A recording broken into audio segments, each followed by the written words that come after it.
Apa sih penyakit pes itu? Penyakit pes yang disebabkan oleh bakteri Yersinia pestis adalah plague atau yang lebih dikenal dengan nama pes atau wabah.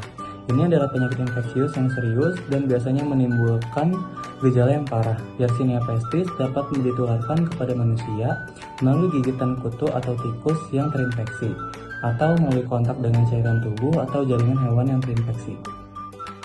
Lalu ada penyebab penyakit pes. Penyakit pes disebabkan oleh infeksi bakteri Yersinia pestis.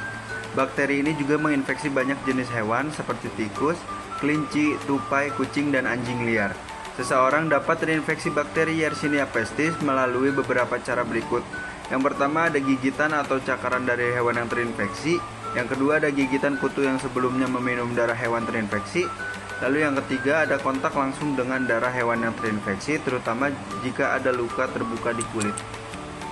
Selanjutnya, faktor risiko penyakit pes.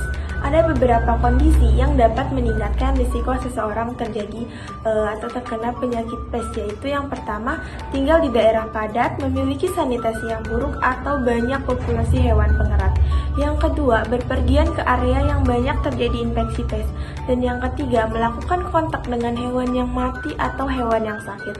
Yang keempat, beraktivitas di alam terbuka seperti mendaki gunung atau berkemah. Dan yang terakhir, berprofesi sebagai dokter hewan atau perawat hewan. Selanjutnya ada gejala penyakit pes. Gejala penyakit pes yaitu yang pertama demam, menggigil, pusing, lemas, nyeri otot, dan kejang. Komplikasi penyakit pes. Jika terlambat mendapatkan penanganan, penderita penyakit pes dapat mengalami komplikasi serius seperti pertama, kematian jaringan atau gangrene pada jari-jari tangan dan kaki akibat tersumbatnya aliran darah. 2. Sepsis yang terjadi jika bakteri pada pneumonia plague atau bubonic plague menyebar ke darah. Dan yang ketiga, peradangan pada selaput otak dan tulang belakang atau meningitis. Yang terakhir, kematian jika pasien terlambat ditangani. Lalu selanjutnya ada pencegahan penyakit pes.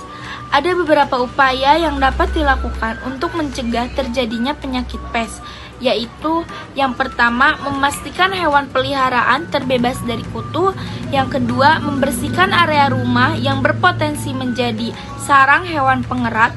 Yang ketiga, membersihkan sisa makanan yang dapat dikonsumsi hewan pengerat. Yang keempat, menggunakan sarung tangan saat sedang kontak dengan hewan yang diduga telah terinfeksi. Yang kelima, menggunakan pembasmi serangga jika sedang berada di area yang banyak hewan pengerat. Dan yang terakhir, memeriksakan diri ke dokter segera mungkin jika tergigit kutu ketika wabah pes sedang merebak.